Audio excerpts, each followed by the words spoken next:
कृष्णाय वासुदेवाय हरये परमात्मने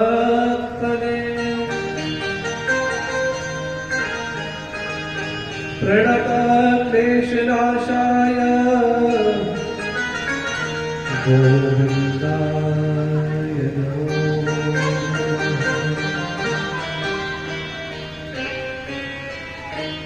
गुरु परंपरा मम सद्गुरुदेव परमहंस श्री शुकदेव चरण कमलेभ्यो नमः। मम सद्गुरुदेव भक्ति मार्ग परम आचार्य श्री नारद चरण कमलेभ्यो नमः।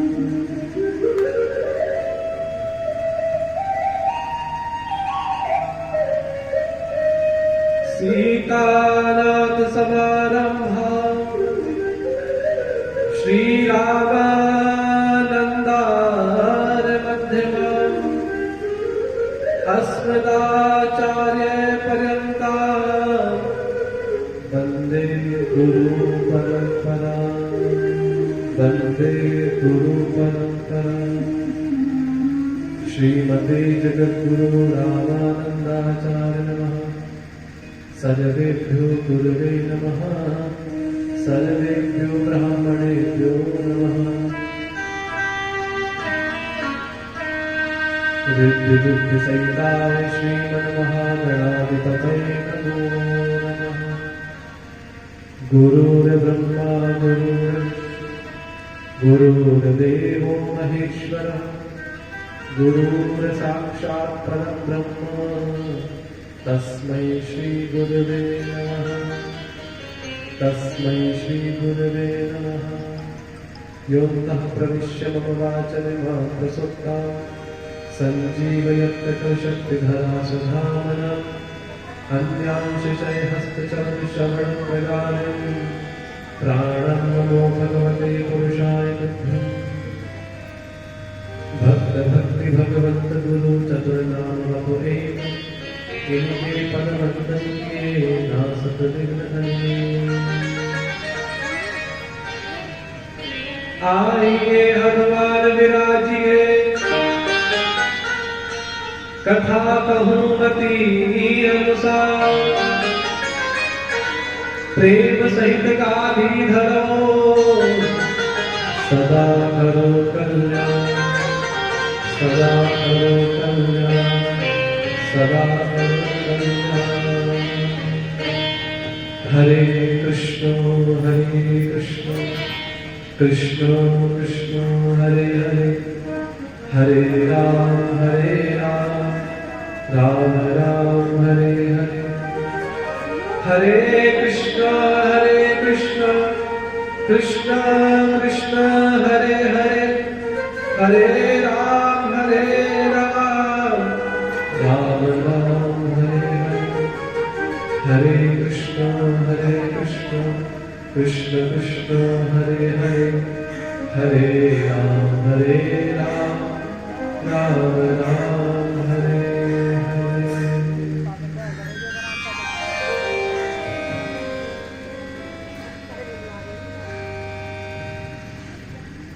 जय राधा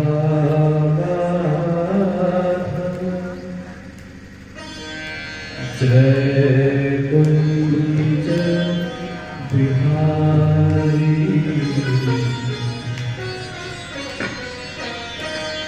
जय राधा माधव जय कुंज बिहारी जय राधा माधव जय कुंज बिहारी जय राधा जय कुंज बिहारी जय राधा माधव जय कुंज बिहारी जय गोपी जन वल्लभ जय गोपी जन वल्लभ जय गोपी जन वल्लभ जय गोपी जन वल्लभ जय गिरधरधारी जय राधा माधव जय कुंज बिहारी जय राधा माधव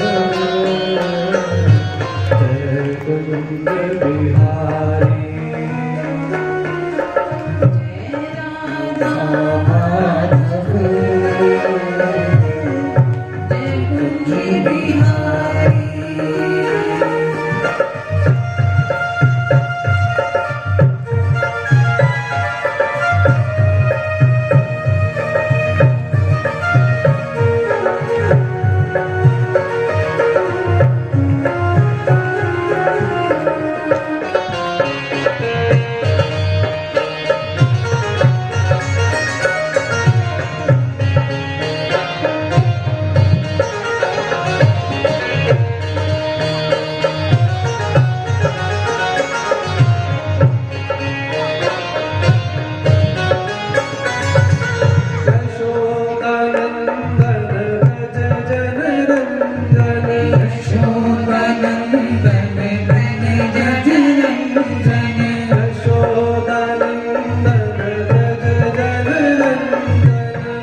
भज जन रंजन यशोदानंदन भज जन रंजन यशोदानंदन भज जन रंजन यशोदानंदन भज जन रंजन यशोदानंदन भज जन रंजन यमुना तीर वनचारी यमुना तीर वनचारी राधा माधव जय कुंज बिहारी जय राधा माधव जय कुंज बिहारी हरे कृष्णा कृष्ण कृष्ण हरे हरे हरे कृष्णा कृष्ण कृष्ण हरे हरे हरे राम राम राम हरे हरे हरे राम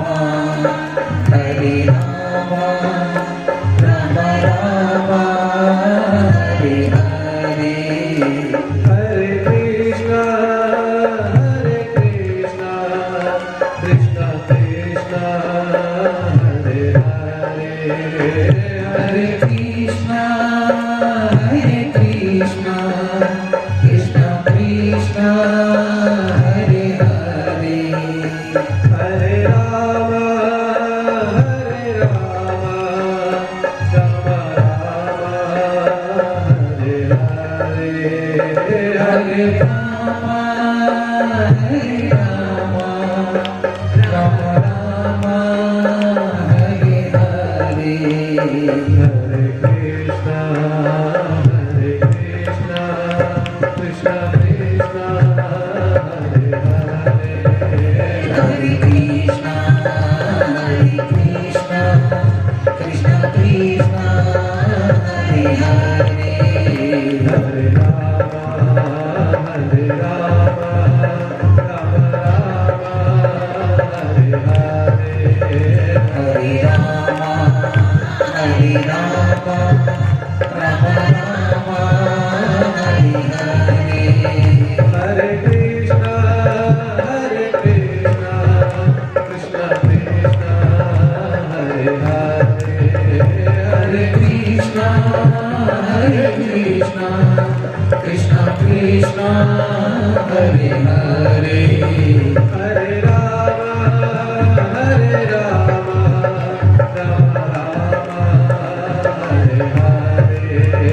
हरे राम राम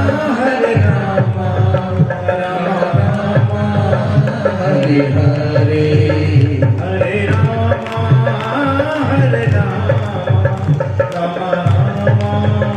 हरे हरे हरे राम राम हरे हरे हरे कृष्णा कृष्ण कृष्ण हरे हरे हरे राम राम हरे हरे हरे राम राम हरे हरे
बोलिए श्री वृंदावन बिहारी लाल की जय हो। श्री राधा कृष्ण भगवान की जय हो। राजा रामचंद्र भगवान की जय हो। भागवत भगवान की जय हो। श्री सुखदेव जी महाराज की जय हो। श्री नारद जी महाराज की जय हो। महाराज परीक्षित की जय जय हो। जगत जननी गौ माता की जय हो। भगवत नाम की जय हो। श्री हनुमान जी महाराज की जय हो। सदगुरुदेव भगवान की जय हो। धर्म की जय हो। अधर्म का नाश हो। प्राणियों में सद्भावना हो। विश्व का कल्याण हो। जय जय श्री जय जय श्री राधे। जय जय श्री राधे।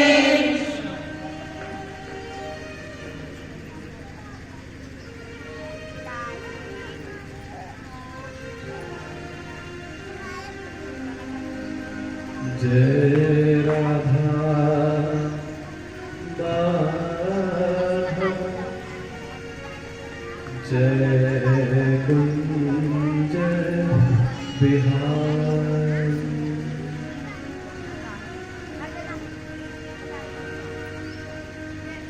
दीनबंधु कृपा सिंधु भक्तवांछा कल्पतरु अखिल ब्रह्मांड नायक सर्वेश्वर ईश्वर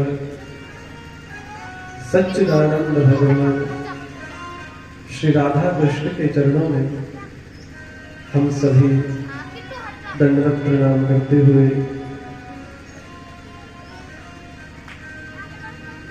भगवान की वाङ्मय प्रतिमूर्ति श्रीमद् भागवत जी व्यास मंच पर विराजमान श्रीमद् भागवत महापुराण जो साक्षात भगवान का ही स्वरूप है, ऐसी श्रीमद् भागवत जी के चरणों में हम सभी प्रणाम करते हुए अपने अपने सदगुरुदेव भगवान गुरु बिन भव निधि तरई न कोई जो विरंच शंकर सम होई। जिन गुरु के बिना कोई भी जीव इस भवसागर को पार नहीं कर पाता, ऐसे नौका स्वरूप जहाज स्वरूप श्री सदगुरुदेव भगवान के चरणों में अपने श्रद्धा पुष्प व्यक्त करते हुए आइए अपने नित्य नियम की भांति संपूर्ण जगत को सिया राममय मान करके हम लोग प्रणाम करें। गोस्वामी तुलसीदास जी के चौपाइयों के माध्यम से सभी लोग मेरे साथ गुनगुनाएंगे। सिया राममय सब जग जानी, सिया राममय सब जग जानी। करहु प्रणाम जोरी जुग पानी, करहु प्रणाम जोरी जुग पानी। श्री राम जय राम जय जय राम। श्री राम जय राम जय जय राम। श्री राम जय राम जय जय राम। श्री राम जय राम जय जय राम। जय श्री सीता जय श्री राम। जय श्री सीता जय श्री राम। जय जय श्री रामानंद भगवान। जय जय श्री रामानंद भगवान। श्री राम जय राम जय जय राम। श्री राम जय राम जय जय राम। श्री राम जय राम जय जय राम। श्री राम जय राम जय जय राम। सिया राम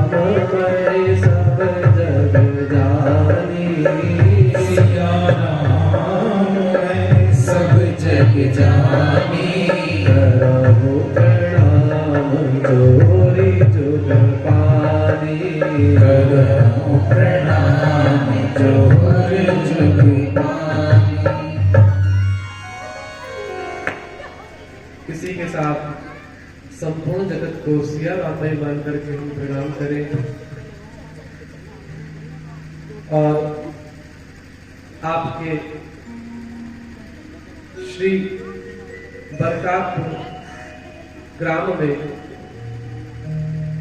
आरंभ हो रही श्रीमद् भागवत कथा के इस सुंदर आयोजन में पधारे हुए, चाहे वो इस ग्राम से हो, बरकातपुर से, चाहे पुंडरी हो, चाहे आसपास का दूसरा गांव जिसमें भी परिक्रमा के समय गए थे, क्या नाम था उसका? भीतरा हो, चाहे बाहर से कहीं और गांव से आए हो, सभी को, सभी पधारे हुए हरि भक्तों को हमारा जय श्री राधे, जय श्री कृष्ण। आवाज नहीं आई अभी। जब कोई राम राम करता है तो उत्तर देते हैं ना,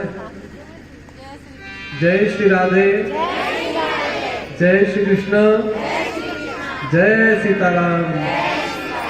हाँ हाँ, अब वही बात। कोई बात नहीं, अभी 7 दिन है हमारे पास, 7 दिन में सब सिखा देंगे।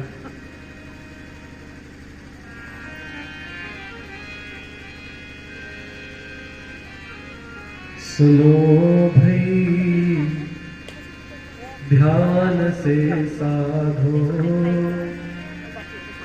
कथा महिमा सुनाता हूँ।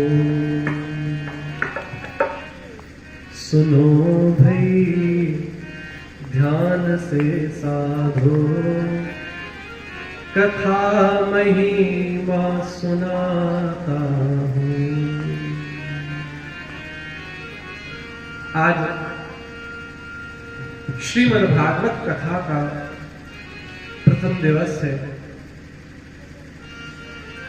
जैसा कि आप सभी को सूचना मिली है, चाहे वो पत्र के माध्यम से हो, ठाकुर जी ने निमंत्रण तो अधिकतर सभी को पहुंचाया है, चाहे वो हमारे माध्यम से हो, चाहे आपके माध्यम से हो, निमंत्रण तो सब तक पहुंचा है अधिकतर। परंतु कुछ ऐसे महानुभाव भी होते हैं,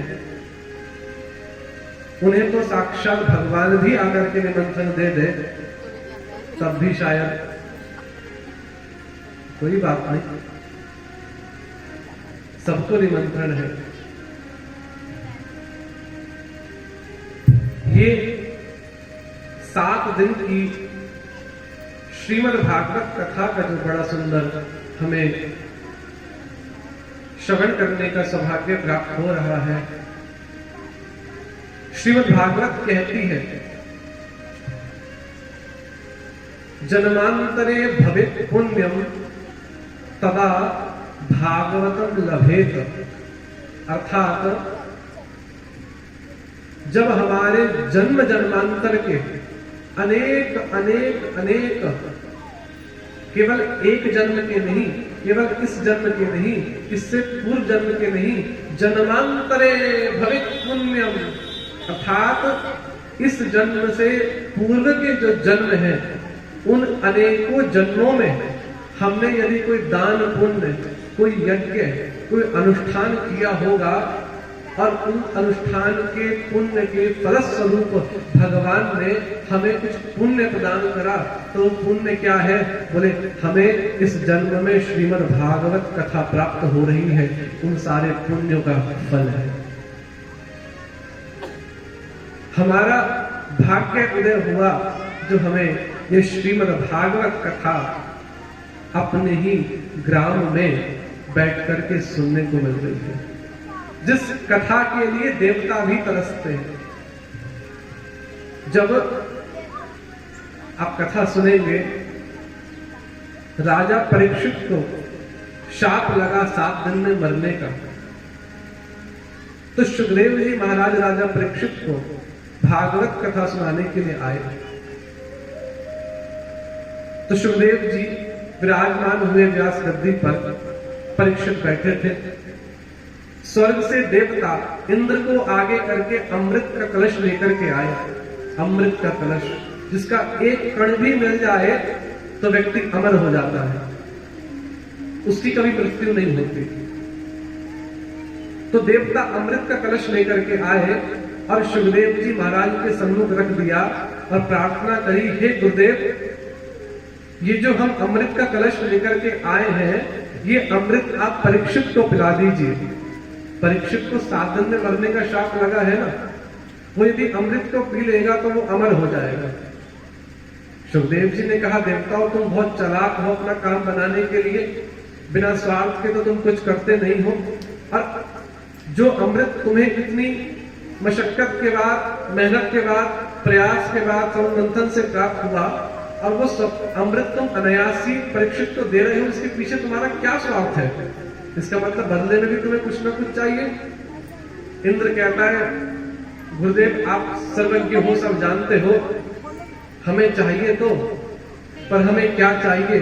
बोले जो भागवत अमृत है ये आप हमें प्रदान कर दीजिए। क्या कहता है इंद्र? बोले जो मेरा अमृत है, जिसके लिए बड़े बड़े देवता मुनि तरसते हैं, वो अमृत परीक्षित को पिला दो, अब बदले में जो ये भागवत अमृत है ये हमें दे दीजिए। तो देखो, इंद्र विनिमय करने के लिए आया।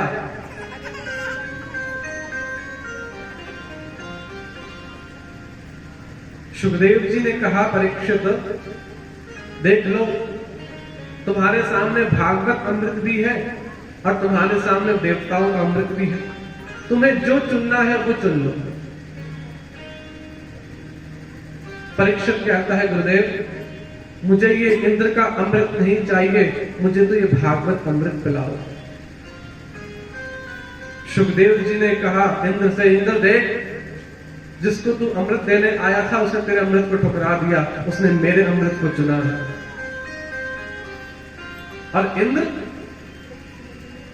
कहां तेरा अमृत कांच के समान, कहां मेरा भागवत अमृत मणि के समान?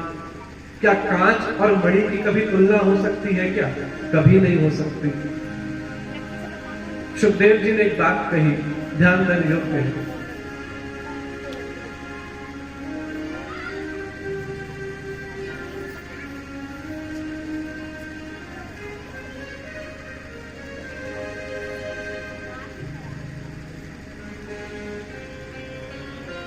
सुखदेव जी ने कहा, इंद्र तू भागवत को खरीदने आया है, अर्थात भागवत के बदले में मणि अपना अमृत दे रहा है, तो इसका मतलब है तू भागवत को खरीदना चाहता है। कृपया बालकों की शांति बनाए रखें, अन्यथा कथा में एकाग्रता कैसे बनेगी? देखो, सुनने के लिए भी एकाग्रता चाहिए और कहने के लिए भी एकाग्रता चाहिए। हम अपनी ओर से कुछ नहीं कह रहे, जो वो कहलवा रहा है वो कह रहे हैं, लेकिन कृपया आप एकाग्रता बनाएं।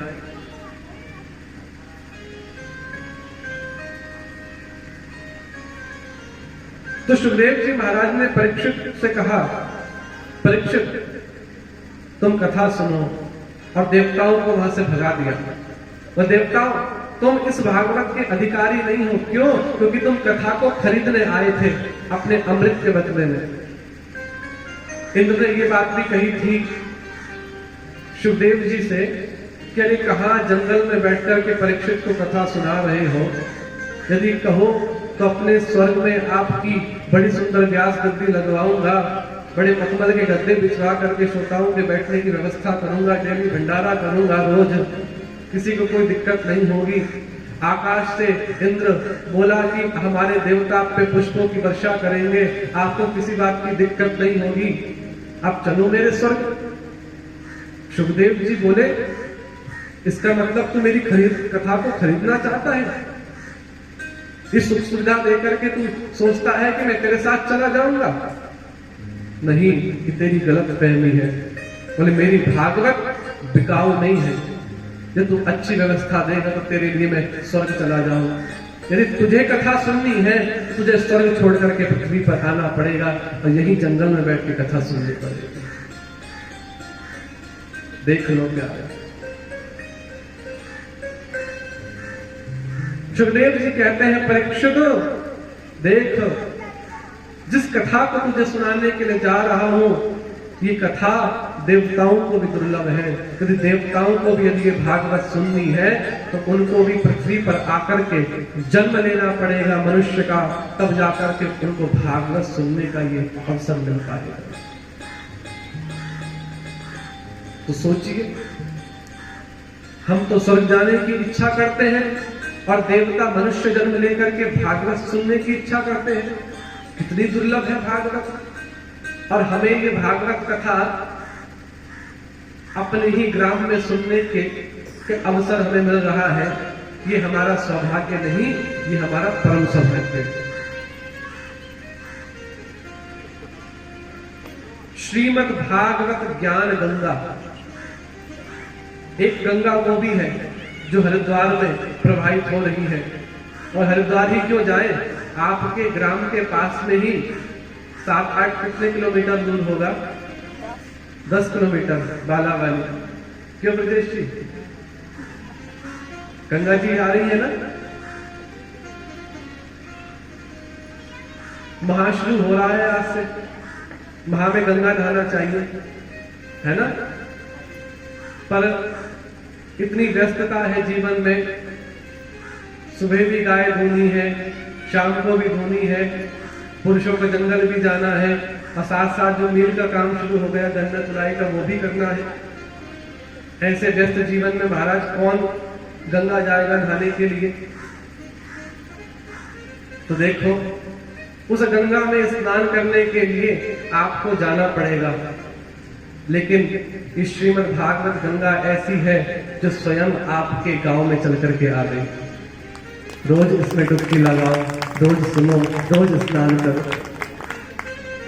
वहां तो 5 मिनट, 10 मिनट, 15 मिनट डुबकी लगाओगे गंगा में, यहाँ तो आपके पास इस भागवत रूपी गंगा में स्नान करने के लिए 7 दिन है।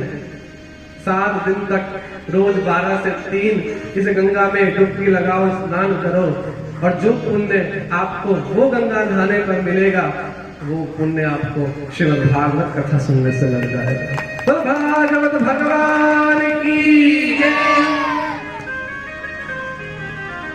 इसलिए कहते हैं, सुनो भई ध्यान से साधो, कथा महिमा सुनाता हूँ। सुनो भई ध्यान से साधु, कथा महिमा सुनाता हूँ। सुनो भई ध्यान से साधो, कथा महिमा सुनाता हूँ। सुनो भई ध्यान से साधु, कथा महिमा सुनाता हूँ। देवता सुनने को तरसे, पावे जब कृपा ये बरसे। देवता सुनने को तरसे, पावे जब कृपा ये बरसे। अभी आपको कहा था ना, देवता सुनने को तरसे, पावे जब कृपा बरसे। जब तक भागवत की कृपा नहीं होगी, देवताओं को भी सुलभ नहीं है। देवता सुनने को तरसे, पावे जब कृपा ये बरसे। देवता सुनने को तरसे, पावे जब कृपा ये बरसे। ये गंगा द्वार से आई, ये गंगा द्वार से आई। अच्छा, ये लाइन जो कह रही है गंगा द्वार से आई, कहां से आई भागवत? ये भी गंगा द्वार से ही आई है। शुक्र ताल का नाम सुना है? शुक्र ताल मुजफ्फरनगर के पास सुखदेव जी ने परीक्षित को भागवत कथा वही गंगा के तट पर सुनाई थी। उसी गंगा के तट से चल करके ये भागवत गंगा आपके गांव में पधारी है। ये गंगा द्वार से आई कथा महिमा सुनाता हूँ। ये गंगा द्वार से आई कथा महिमा सुनाता हूँ। सुनो भाई ध्यान से साधो कथा महिमा सुनाता हूँ। सुनो भाई ध्यान से साधो कथा महिमा सुनाता हूँ। तालियों की सेवा करते हुए प्रेम भाव से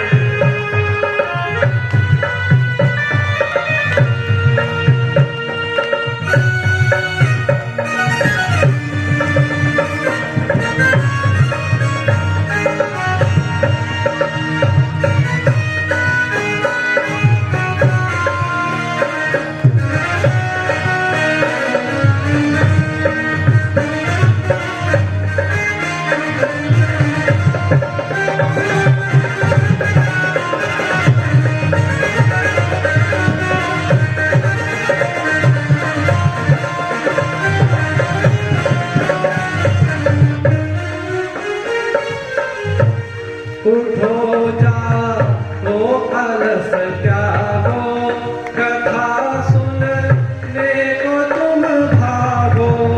उठो जागो अलस त्यागो कथा सुनने को तुम भागो। क्या बरकातपुर क्षेत्र में ग्राम में इतने ही लोग हैं क्या?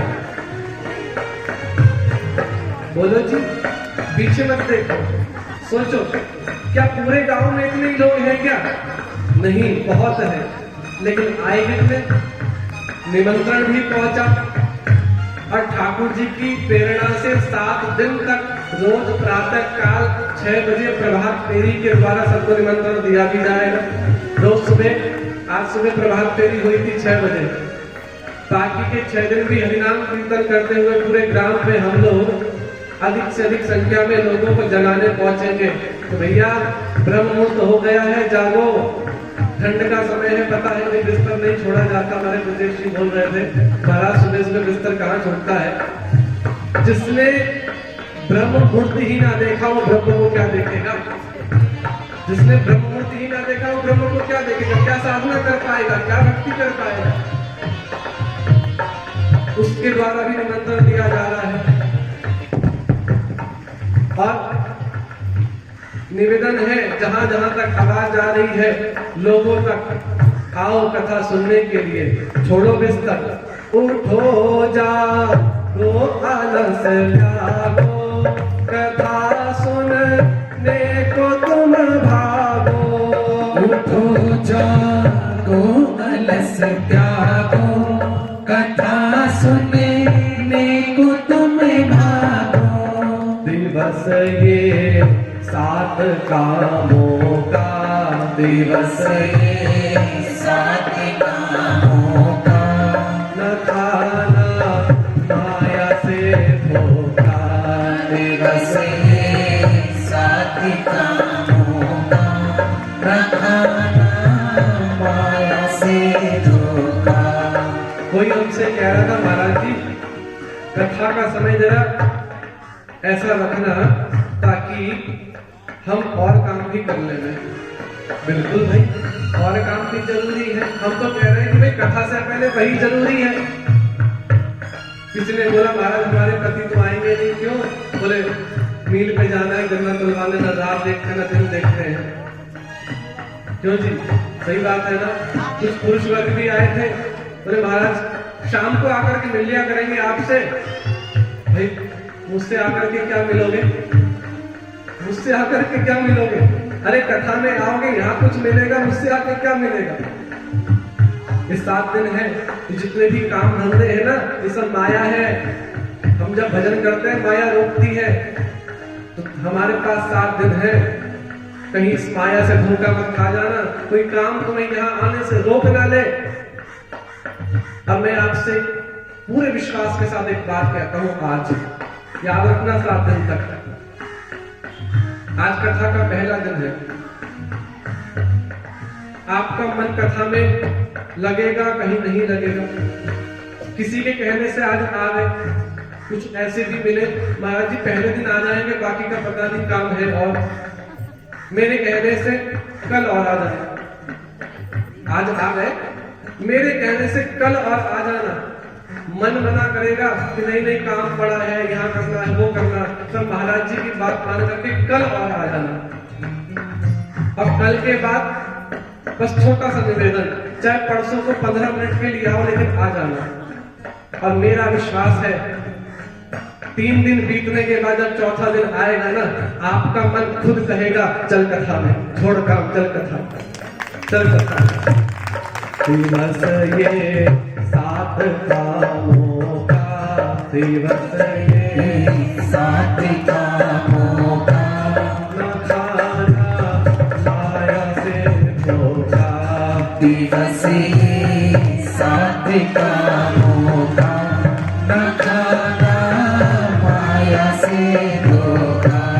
सुनो मेरी ध्यान से साधो, कथा नहीं माँ सुनाता हूँ। सुनो भाई ध्यान से साधो, कथा वही माँ सुनाता हूँ।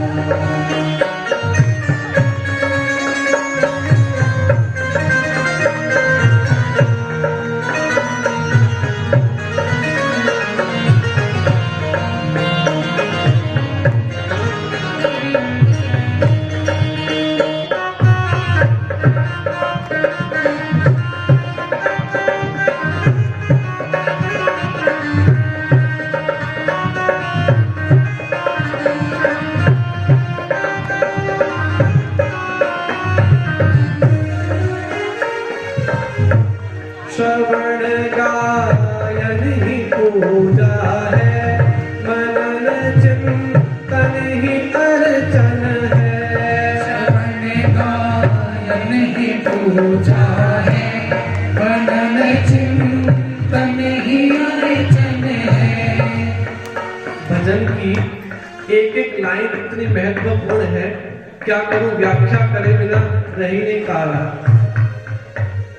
पता है समझ गए होंगे, पर शायद और अच्छे से समझ जाओ। मंदिर में जो भगवान बैठे हैं और इस व्यास मंच पर जो ये पोथी के रूप में, ग्रंथ के रूप में विराजमान है भागवत, इन दोनों में कोई अंतर नहीं। श्रीमद् भागवताख्योयम प्रत्यक्षः कृष्ण एव ही, ये साक्षात कृष्ण है। जब भगवान कृष्ण इस लोक को छोड़ करके जा रहे थे गोलोक, तो उद्धव जी महाराज आए और भगवान से प्रार्थना करी, प्रभु आप इस पृथ्वी को छोड़ करके चले जाओगे तो आपका जो निराकार उपासना है वो तो बहुत कठिन है। अरे जिस ईश्वर को देखा नहीं उसमें मन कैसे लगाओगे? हाँ, तो आपकी निराकार उपासना तो बहुत कठिन है। तो कुछ ऐसा साधन बता के जाओ, आपके जाने के बाद ये आपके जो जगत के जो जीव है, जो भक्त हैं, किसकी शरण लेंगे, किसकी शरण में जाएंगे? तो उद्धव की बात पर विचार करके जब भगवान गोलोक को जा रहे थे, तो भगवान एक वृक्ष के नीचे, ध्यान दे कथा पे, भगवान एक वृक्ष के नीचे पैर पर पैर रख करके बैठे थे। आकाश में देवता शिव, ब्रह्मा, श्री वेदव्यास जी विराजमान थे देखने के लिए कि भगवान कहां जाएंगे। देवताओं ने कहा प्रभु मेरे देवलोक में आ जाओ, इंद्र ने कहा। शिव जी बोले शिवलोक में आ जाओ, ब्रह्मा जी बोले ब्रह्मलोक में आ जाओ। आपको पता है क्या हुआ? भगवान सशरीर आकाश में गए और भगवान के शरीर में इतना तेज हुआ, सारे देवताओं की आंखें बंद हो गई। केवल 3 ने देखा भगवान कहां गए। एक तो ब्रह्मा जी, दूसरे भगवान शंकर, तीसरे वेदव्यास। कहां गए भगवान? भगवान के मन में तो प्रश्न चल रहा था उद्धव का, कि मैं चला जाऊंगा तो मेरे जाने के बाद भक्त किसकी शरण में जाएंगे।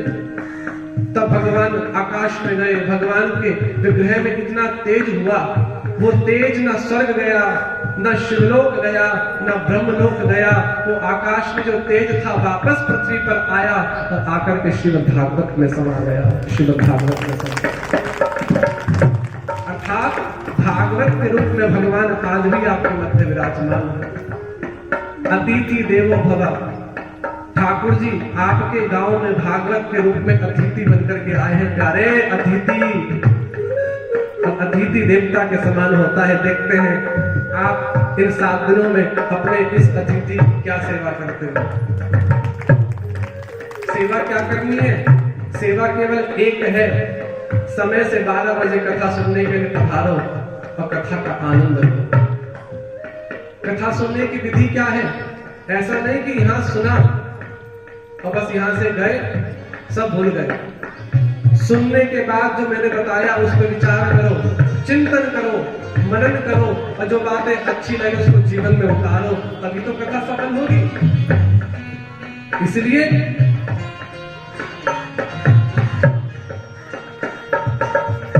श्रवण गायन ही पूजा है, मनन चिंतन ही अर्चन है। श्रवण गायन ही पूजा है, मनन चिंतन ही अर्चन है। कथा सत मार्ग दिखाती है, कथा भागवत की ये निर्मल। कथा सब मार्ग दिखाती है, कथा भगवत की निर्मल। सुनो भई ध्यान से साधो, कथा वही सुनाता हूँ। सुनो भई ध्यान से साधो, कथा वही सुनाता हूँ। सुनो भई ध्यान से साधो, कथा वही सुनाता हूँ। कथा वही सुनाता हूँ, कथा वही सुनाता हूँ।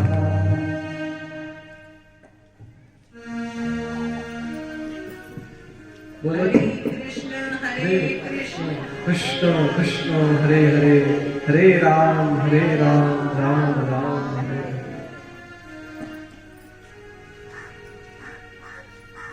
तो इसलिए प्यारे ध्यान दें, आज कथा का प्रथम दिवस है।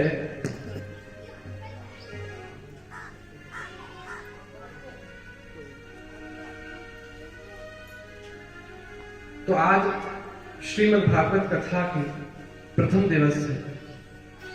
जैसा कि आप सबको सूचित किया गया कि आज कथा के प्रथम दिवस भागवत की महिमा की चर्चा है। महिमा अर्थात महात्म्य।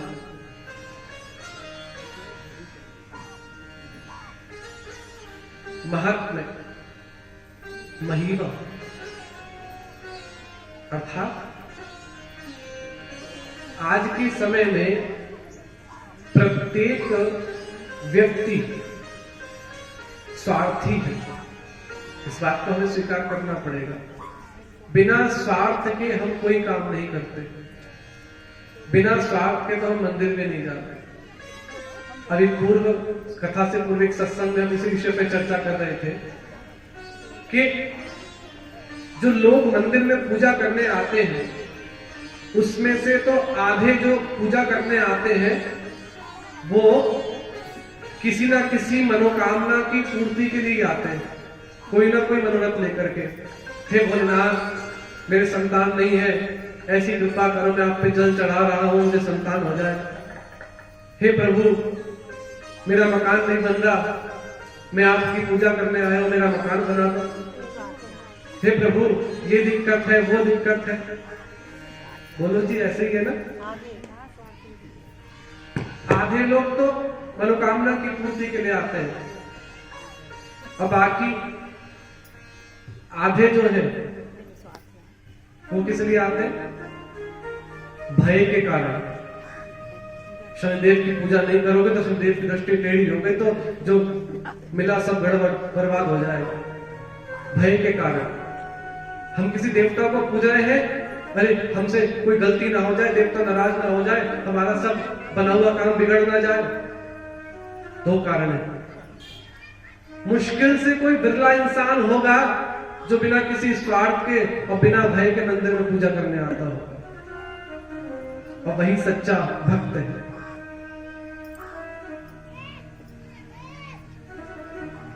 हम लोग किसी न किसी स्वार्थ के द्वारा ही मंदिर जाते हैं, भगवान के पास जाते हैं, कथा में जाते हैं।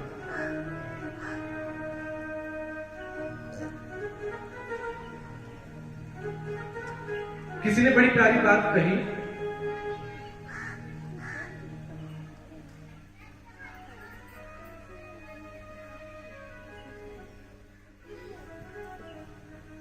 कि भगवान से उसकी बात होने लगी, और जब भगवान से बात हुई तो मंदिर को गया प्रणाम करने। उसी समय भगवान ने उससे कहा कि तू रोज की रोज मुझसे मांगने के लिए आता है, कभी मिलने भी आया कर, ये दे दो वो दे दो, कभी आकर के ये भी पूछ लिया कर प्रभु आप कैसे हैं। कमाल का ताना दिया आज मंदिर में भगवान ने, बड़ी प्यारी बात कही। कमाल का ताना दिया आज मंदिर में भगवान ने, हमेशा मांगने ही आते हो, कभी मिलने भी आया कर।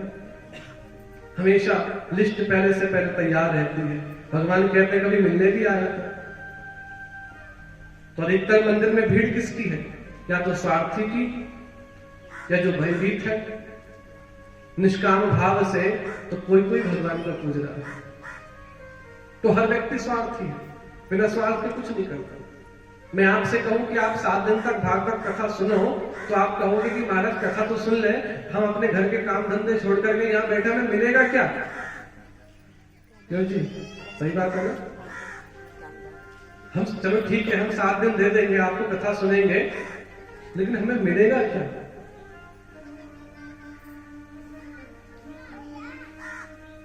ये बताने के लिए ही हमें श्रीमद् भागवत की महिमा श्रवण करनी है। ये महात्मा में बताया जाएगा कि भागवत क्या है, भागवत सुनने से या भागवत कराने से क्या मिलता है।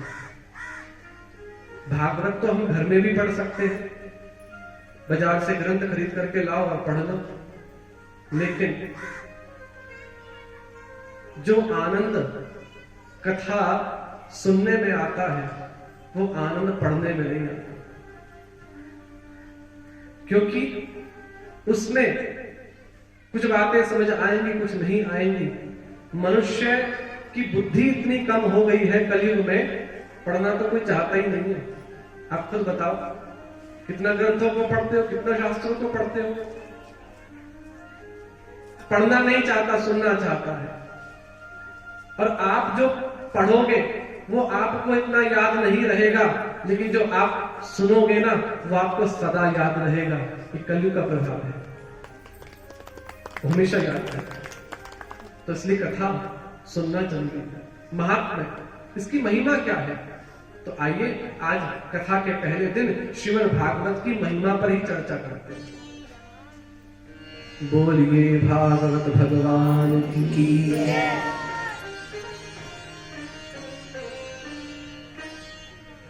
पहली महिमा, श्रीमद् भागवताख्योऽयं प्रत्यक्षः कृष्ण एव ही। मैं फिर बताता हूं, ये जो पोथी के रूप में यहां विराजमान है, इसको केवल ग्रंथ मत समझ लेना, इसको केवल किताब मत समझ लेना, ये साक्षात भगवान का स्वरूप है। कैसे? मंदिर में विराजमान भगवान में और भागवत में तनिक मात्र भी भेद नहीं है। जैसे समझिए, मंदिर में भगवान मूर्ति के रूप में विराजमान है तो भागवत में भगवान शब्द के रूप में विराजमान है, वाणी के रूप में विराजमान है। बस इतना सा अंतर है। वहां मूर्ति है, यहाँ शब्द है, वाणी है। जैसे मंदिर में बैठे ठाकुर जी की पूजा होती है, ऐसे ही भागवत की पूजा होती है। जैसे भगवान मंदिर में भगवान की आरती करते हैं, वैसे ही भागवत जी की आरती होती है। जैसे मंदिर में बैठे ठाकुर जी को अपने भगवान को भोग लगाते हो, उसी प्रकार भागवत जी को ही भोग लगता है। जैसे मंदिर में बैठे या आपके घर में बैठे गोपाल जी को आप ठंड के कारण शयन कराते हो ना, सुलाते हो, कंबल भी उड़ाना भी ठंड ना लग जाए, उसी प्रकार भागवत को भी शयन कराया जाता है। 7 दिन का समय है, ओस पड़ रही है, हमारे ठाकुर जी तो खुले में बैठे हैं भाई, है ना। तो साक्षात ठाकुर जी अतिथि पधारे हैं और हमें भी विचार करना है कि हमारे ठाकुर जी को कहीं ठंड ना लग जाए।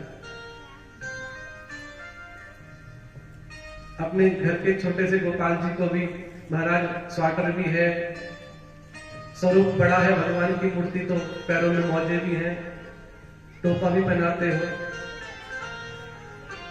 तो भागवत भी तो साक्षात भगवान है, आपको इनकी भी सेवा करनी है। ये साक्षात गोविंद स्वरूप है। एक बार देवादिदेव महादेव भगवान शंकर पार्वती के साथ नंदी पर बैठकर के जा रहे थे, और जैसे ही उन्होंने एक गांव में प्रवेश करा,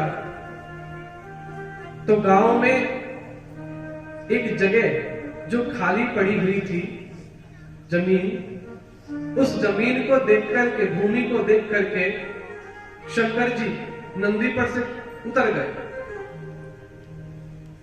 और जाकर के दंडवत प्रणाम करा उस भूमि को। ध्यान दे एक एक शब्द पे। शंकर जी नंदी पे से उतर गए और उतर करके उस भूमि को प्रणाम करा। पार्वती को बड़ा अचंभा हुआ। पार्वती ने सोचा कि मेरे स्वामी जो जगत के देवादिदेव महादेव हैं, प्रकृति के ईश्वर हैं, आदि शक्ति के ईश्वर हैं, जगत के स्वामी हैं, वो इस भूमि को प्रणाम कर रहे हैं। बड़ा अचंभा हुआ, मन में संदेह उत्पन्न हो गया, भाई इस भूमि में ऐसा क्या हुआ जिस भूमि को प्रणाम करा। शंकर जी आए, पार्वती ने पूछ लिया, बोले भगवान आपने इस भूमि को प्रणाम क्यों करा? क्या ये भूमि कोई पवित्र है, कोई तीर्थ है? क्या इस भूमि पर किसी भक्त का जन्म हुआ है? क्या इस भूमि पर कभी मंदिर था जो आपने इस भूमि को प्रणाम करा? तो शंकर जी कहते नहीं नहीं पार्वती, ना यहाँ कोई तीर्थ है, ना यहाँ किसी भक्त का जन्म हुआ, ना यहाँ कोई मंदिर था, फिर क्यों प्रणाम करा? तो शंकर जी कहते पार्वती यहां पर 1000 साल पहले, कितने 1000 साल पहले श्रीमद् भागवत कथा हुई थी, इसलिए ये भूमि इतनी पवित्र है जो मैं इसको प्रणाम कर रहा हूं। पार्वती ने भी प्रणाम करा। दोनों अर्धनारीश्वर नंदी पर सवार होकर के आगे बढ़े। जैसे ही दूसरे गांव में गए, पुनः पहले की भांति शंकर जी नंदी पे से उतरे, उतर करके भूमि को प्रणाम करा, वापस नंदी पर बैठ रहे थे। पार्वती ने सोचा लगता है यहाँ पर भी कुछ हुआ होगा, या हो सकता है 1000 साल पहले भागवत हुई हो। लेकिन फिर भी पूछा, बोले भगवान क्या यहाँ पर भी 1000 साल पहले भागवत हुई थी क्या? तब शंकर जी कहते हैं नहीं पार्वती, यहाँ पर 1000 साल पहले भागवत कथा नहीं हुई, बल्कि 1000 साल बाद भागवत कथा होने वाली है।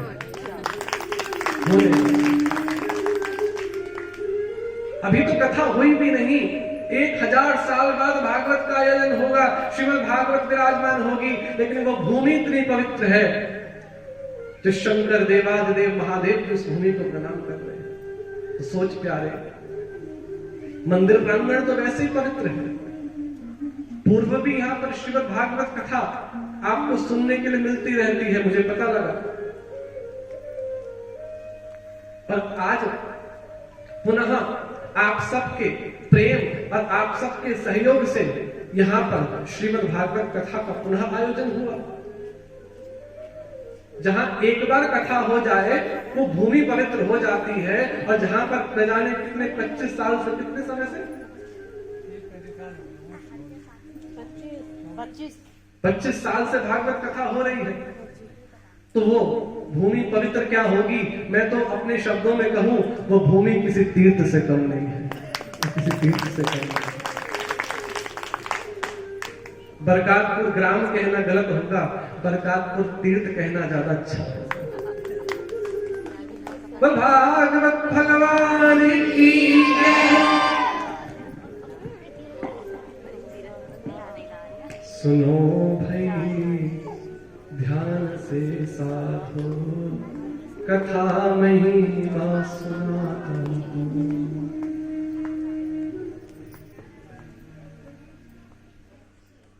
हम 7 दिन तक जिन भगवान की कथा सुनेंगे, आप उन भगवान के बारे में कितना जानते हो?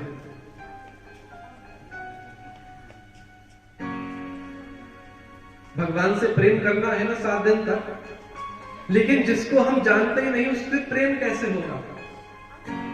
प्रेम करने के लिए, भक्ति करने के लिए जानना बहुत जरूरी है। गोस्वामी जी कहते हैं, जाने बिनु ना हुई परतीति, बिनु परतीति होई नहीं प्रीति। जाने बिनु ना हुई परतीति, परती बिनु परतीति होई नहीं प्रीति। प्रीति बिना नहीं भक्ति दृढ़ाई, प्रीति बिना नहीं भक्ति दृढ़ाई। जिमि खगपति जल के चिकनाई, जिमि खगपति जल के चिकनाई। जाने बिनु ना होई परतीति, जाने बिनु ना होई परतीति, बिनु परतीति होई नहीं प्रीति, बिनु परतीति होई नहीं प्रीति। श्री राम जय राम जय जय राम, श्री राम जय राम जय जय राम, श्री राम जय राम जय जय राम, श्री राम जय राम जय जय राम। जय श्री सीता जय श्री राम, जय श्री सीता जय श्री राम, जय जय श्री रामानंद भगवान, जय जय श्री रामानंद भगवान। श्री राम जय जय राम, श्री राम जय जय राम, श्री राम जय जय राम, श्री राम जय जय राम, श्री राम जय जय राम, श्री राम जय जय राम, श्री राम जय राम,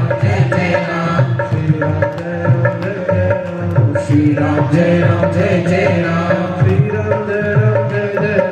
श्री राम जय जय राम, श्री राम जय जय राम, श्री राम जय जय राम, श्री राम जय जय राम, श्री राम जय जय राम, श्री राम जय जय राम। श्री राम जय जय राम। जाने बिना न हुई प्रतीति। जब तक उस भगवान को जानोगे नहीं तो प्रेम कैसे होगा। इसलिए उस भगवान को जानना परम आवश्यक है। प्रेम का पहला ही सूत्र है संबंध। ध्यान दे, प्रेम का पहला ही सूत्र है संबंध। जब तक ईश्वर के साथ संबंध नहीं होगा तो प्रेम कैसा, भक्ति कैसे। इसको ऐसे समझिए, यदि आपसे कोई अभी आकर के कह दे भाई ऐसे ऐसे मील के पास किसी का एक्सीडेंट हो गया, ध्यान देना, बड़ा सुंदर दृष्टांत है। कोई अभी आपसे आकर के कह दे भाई मील के पास एक एक्सीडेंट हो गया, और वो जो लड़का है ना, उसकी शक्ल कहीं ना कहीं तुम्हारे बालक से मिलती है। जैसे तुम्हारे बालक के लंबे लंबे बाल हैं वैसे उसके बाल हैं। जो कपड़े आज तेरे लाला ने पहने, तेरे बालक ने पहने, वही वैसे ही कपड़े उसने पहन रखे हैं। अब जरा सोचना, किसी ने आकर के बात कह दी कि ऐसा लगता है कि तुम्हारा बालक है, तो क्या स्थिति होगी माँ बाप की। व्याकुल हो जाएंगे, परेशान हो जाएंगे, तुरंत दौड़ पड़ेंगे, भाई मेरा बच्चा मेरा बच्चा। और किसी ने आकर के कह दिया नहीं नहीं वो तुम्हारा बच्चा नहीं है, वो तो किसी और का है, पर लगता तुम्हारे जैसा है, तुम्हारे बच्चे के जैसा। फिर जो दुख था रहेगा खत्म। दुख कब था? जब उसको अपना माना था, और जब अपना है ही नहीं तो दुख किस बात का। उसी प्रकार सुख दुख की चिंता किसी की तब तक होती है जब तक हम उसको अपना मानते हैं, और जो अपना है ही नहीं, सड़क पे कितने लोग जा रहे हैं हमें कोई मतलब नहीं होता।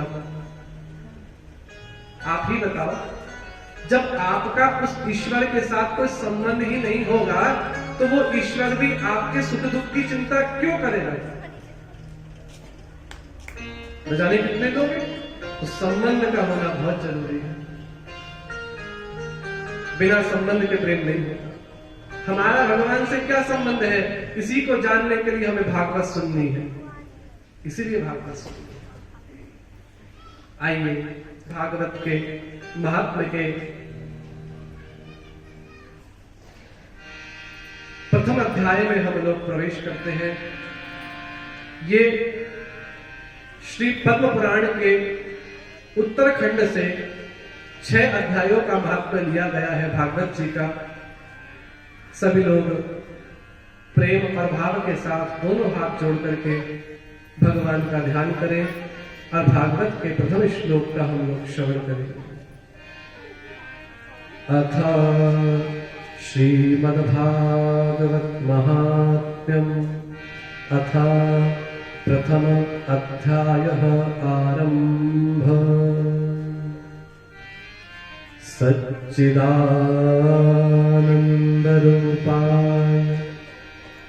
विश्वोत्पत्त्यादिहेतवे तापत्रय विनाशाय श्रीकृष्णाय वयं नमः। यं प्रकृजन्तमनुपेतमपेतकृत्यं द्वैपायनो विरहकातर आजुहाव। पुत्रेति तन्मयतया तर्वोऽभिनेदो तं सर्वभूतहृदयं मुनिमानतोऽस्मि।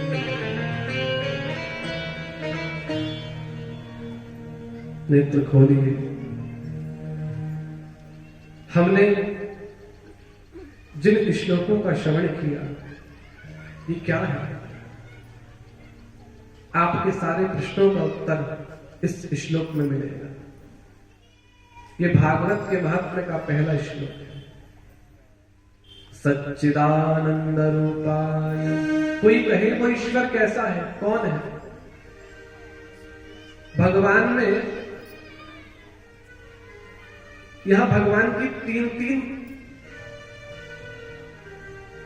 बातों का वर्णन किया गया, या भगवान के तीन गुणों का वर्णन किया गया। वो ईश्वर कैसा है? सबसे पहले कह दिया सच्चिदानंद रूपाय। अच्छा, इस बात को ऐसे समझ में नहीं आएगी, उदाहरण लेकर के समझाते हैं। एक बात बताइए, मैंने भी प्रश्न किया कि भगवान का आपसे संबंध क्या है, तभी तो प्रेम होगा।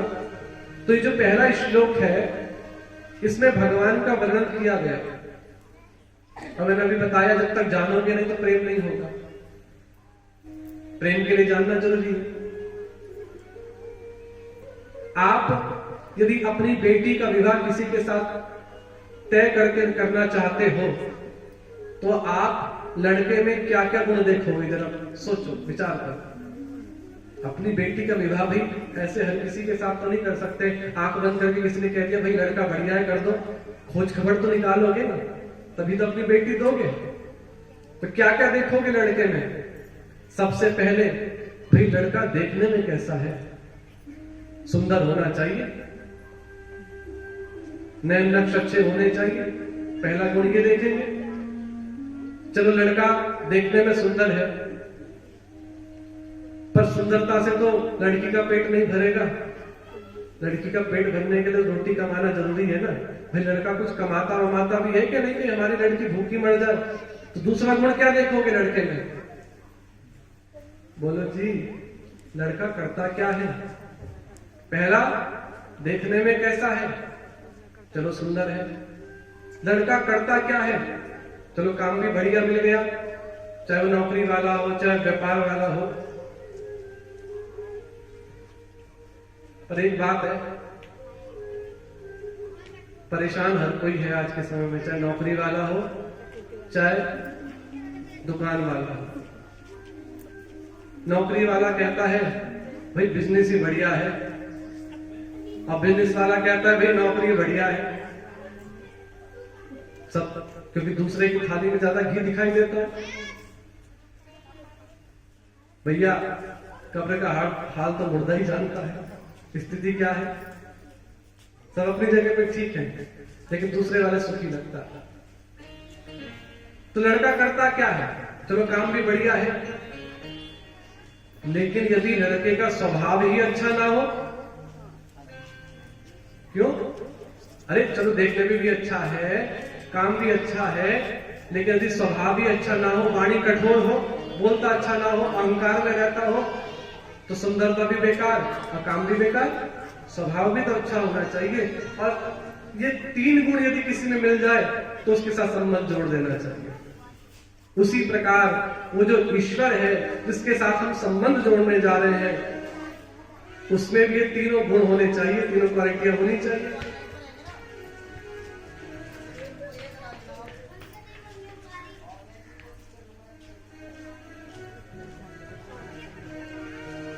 तब श्री वेदव्यास जी ने कहा वो ईश्वर पहला स्वरूप कैसा है? सच्चिदानंद रूपाय। भगवान सच्चिदानंद है। तीन गुण है भगवान में। कौन कौन से? बोले तो सत्य, सत्यता, जहां सत्य है वहां ईश्वर है। भगवान कहां है? क्या मंदिर में बैठा है या किसी तीर्थ में है? भगवान सर्वत्र है। हरि व्यापक सर्वत्र समाना, प्रेम ते प्रगट होई न जाए। ईश्वर सर्वत्र है। आप जहां हो वहीं बैठ करके आप ईश्वर का अनुभव कर सकते हो। ईश्वर का दर्शन कैसे होगा? पहले ईश्वर का अनुभव करना होगा। ईश्वर अनुभव का विषय है। कहां है भगवान? आपके आसपास है, लेकिन दिखाई क्यों नहीं देता? कभी इस बात पर विचार किया? ईश्वर जब चारों ओर है तो हमें दिखता क्यों नहीं है?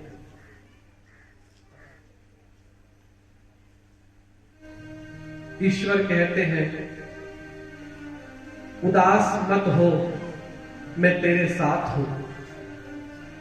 उदास मत हो, मैं तेरे साथ हूं। सामने नहीं आसपास हूं। पलकों को बंद कर और दिल में झांक करके देख। पलकों को बंद कर और दिल में झांक करके देख। मैं कोई और नहीं, तेरा अपना विश्वास हूं, तेरा अपना विश्वास। जहां ईश्वर, जहां विश्वास है ना, ठाकुर जी कहते हैं वही है। तुम किसी कार्य को करने जा रहे हो और तुम्हारा विश्वास ही डगमगा रहा है ना, तो भगवान भी साथ नहीं देगा। तुम दृढ़ भाव के साथ आगे तो बढ़ो, भगवान कहीं ना कहीं किसी ना किसी रूप में आपको अपनी अनुभूति करा ही देगा कि तू चिंता मत कर, मैं तेरे साथ हूं, मैं तेरे साथ। तो भागवत भगवान की जय। तो जब भगवान आसपास है तो दिखाई क्यों नहीं देता? आंखों का विषय अनुभव नहीं है, वो बात ठीक है कि भगवान भीतर बैठा है, दिल में है, लेकिन आंखों को कैसे समझाओगे? अनुभव दिल का विषय हो सकता है, लेकिन आंखों का विषय तो दृश्य है। क्यों जी? दृश्य है। आंखें कहती हैं, दिल कहता है सुंदर हो। आंखें कहती है दिखलाओ। दिल ने कहा सुंदर है ईश्वर, लेकिन आंखें कहती है भाई दिल तूने तो अनुभव कर लिया ईश्वर का, लेकिन मैं तो नहीं कर पाई, मैं अनुभव तो नहीं कर सकती। आंखें कहती मैं तो, मेरा काम तो देखने का है। यदि ईश्वर दिखाई दे तो मैं मानूं कि ईश्वर अच्छा है, सुंदर है, सच्चिदानंद है।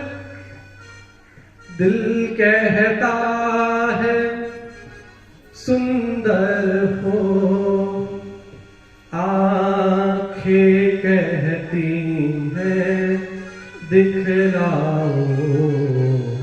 तुम हो के सामने आते नहीं, तुम हो के सामने आते नहीं। हम कैसे कहें ये तो ये बैठे हम, कैसे कहें ये तो ये बैठे। हे मुरलीधर छलिया मोहन, हम भी तुमको दिल दे बैठे। मुरलीधर छलिया मोहन, हम भी तुमको दिल दे बैठे। गम पहले से ही तो कम नहीं थे। क्या मुसीबत पहले से कम थी? गम पहले से ही तो कम नहीं थे। एक और मुसीबत ले बैठे।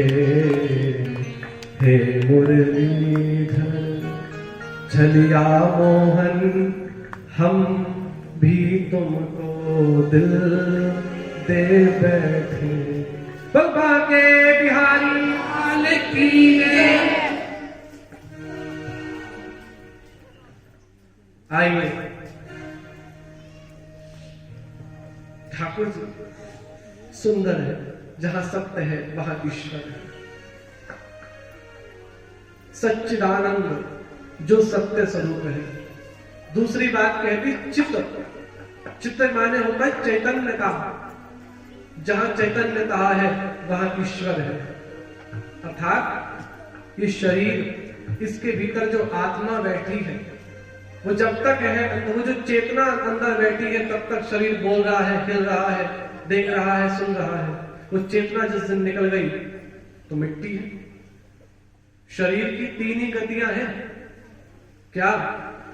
या तो जला दिए जाओगे, या दफना दिए जाओगे, या नदी में बहा दिए जाओगे। इसके अलावा कोई तीसरी चौथी गति नहीं है। इस शरीर की कीमत भी तब तक ही है जब तक वो ईश्वर भीतर बैठा है चेतना के रूप में। वो ईश्वर का स्वरूप है, साक्षात ब्रह्म है। तीसरा आनंद, जहां आनंद है वहां ईश्वर है। और मैं कहूं कि 7 दिन तक आपके इस ग्राम में आनंद बरसने वाला है, तो शायद 7 दिन तक ईश्वर आपके मध्य इस मंदिर में ही मिलेगा, क्योंकि जहां आनंद है वहां ईश्वर है। तो 7 दिन तक ये आनंद लूटेंगे हम गलियों में, इस मोहन की गलियों में, इस बरकातपुर की गलियों में। आनंद लुट रहा है मोहन तेरी गली में, आनंद लुट रहा है मोहन तेरी गली में, आनंद लुट रहा है मोहन तेरी गली में, आनंद लुट रहा है तेरी गली में, मोहन तेरी गली में, हाजी मोहन तेरी गली में, मोहन तेरी गली में, मोहन तेरी गली में, आनंद आनंद आनंद लुट रहा है मोहन